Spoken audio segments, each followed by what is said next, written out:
bane b'Imana twebwe twishimikize ijambo ry'Imana tuzi ko turi mw'isezerano. Umuntu ari mw'isezerano ntigera jugumira ntiyihebura, umuntu ari mw'isezerano arazi ko rizoshika kuko isezerano rimaze kuza. Nk'ubu nitwaba twaramaze kubona ingene Burundi bwo mu 2030 buzoba bumeze, nawe utabuki harura bandanye ugashikaya kuko wewe usigiye intambwe ubundi agacaza kabandanirizago. Hari nk'ibintu nabonye vyatumye Burundi budatera imbere,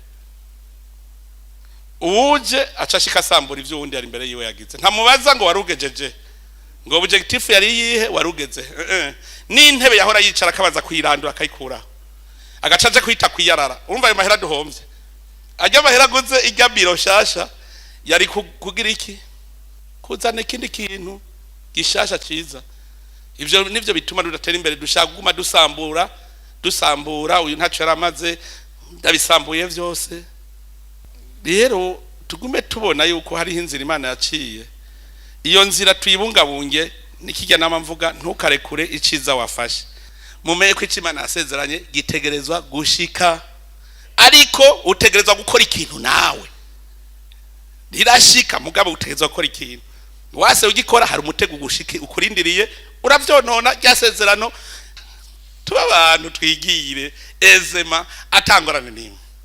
Je marabwira abantu baguvye bagabo vyuve aha tukaka kugenda igazirita mu 2060 tugasamara tukavyonona tukabitoba, iyo nzira tukayitoba rikazoshikwa ko n'umwuzukuruza w'umwuzukuru wawe.